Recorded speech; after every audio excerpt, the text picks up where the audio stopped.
अगर तुहानू मेरी रेसिपीज़ अच्छियां लगन तो बैल आइकन ते ज़रूर प्रेस करना। ਜਦੋਂ ਵੀ मैं रेसिपी पोस्ट करांगी ਤੁਹਾਨੂੰ नोटिफिकेशन मिल जाएगी। सत श्री अकाल, ਤੁਹਾਡਾ ਸਭ ਦਾ IFN ਪੰਜਾਬੀ ਤੇ ਬਹੁਤ ਸਵਾਗਤ ਹੈ। ਅੱਜ ਅਸੀਂ ਇੱਕ ਬਹੁਤ ਮਸ਼ਹੂਰ ਰੈਸਿਪੀ ਬਣਾਉਣ ਜਾ ਰਹੇ ਹਾਂ ਔਰ ਉਹ ਹੈ ਸਾਊਥ ਇੰਡੀਆ ਦਾ ਮਸਾਲਾ ਡੋਸਾ। तो चलिए तकने हैं किस तरह बनता है मसाला डोसा।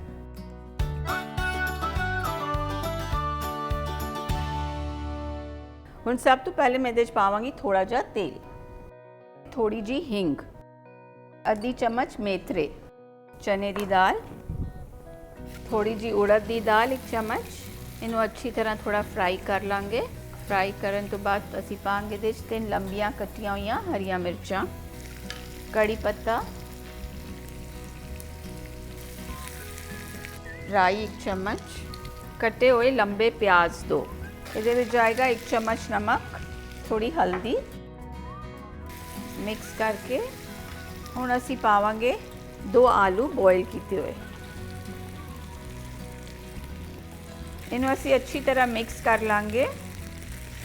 इस तो बाद असी पाएंगे आधा चम्मच चीनी, 1 नींबू का रस, फिर एक अच्छी तरह मिक्स करांगे। फिर लास्ट विच अखीर विच असी पावांगे हरा धनिया पत्ता। ये साडे डोसे वास्ते आलू एकदम तैयार है। हुण असी बनावांगे डोसे दी चटनी।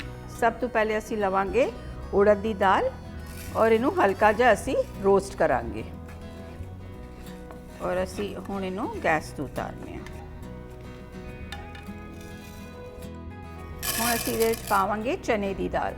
दोनों दालां नू सैपरेट रोस्ट करना वो ठीक रहता है, कट्ठे बिल्कुल भी नहीं रोस्ट करना। चने की दाल भी अच्छी तरह रोस्ट हो चुकी है। जार विच असी लैने 5-6 तुरियां लहसुन दियां, 1.5 इंच टुकड़ा अदरक दा और दालां जिहड़ियां असी रोस्ट कीतियां, 3 हरियां मिर्चां, 2-3 कड़ी पत्ते, थोड़ा जा हरा धनिया पत्ता, नारियल घिसिया होया 1 नारियल है, आधी चम्मच नमक, थोड़ी जी हींग, 1 चम्मच चीनी। असी दे विच थोड़ा पानी पावांगे। इनू असी पीस लैने। हुण असी लास्ट विच और अखीर विच पाने इहदे विच 1 नींबू दा रस और इनू अच्छी तरह मिक्स कर लेने और एक बोल विच निकाल लांगे। इहदे विच पावांगे थोड़ा जिहा तेल, चटनी नू तड़का देना। सब तो पहले पावांगे थोड़ी जी हींग, फिर पावांगे राई, कड़ी पत्ता और थोड़ियां लाल मिर्चां। साडी चटनी भी तैयार है, साडे आलू भी तैयार हैं। तो हुण मैं बनावांगी डोसा। साडा तवा अच्छी तरह गर्म हो चुका है। असी हल्का जिहा इहदे उत्ते तेल लगा लैने। हुण असी अपना बैटर इहदे च पाने और हल्के हाथ नाल इनू घुमावांगे। हुण असी पावांगे थोड़ा जिहा तेल।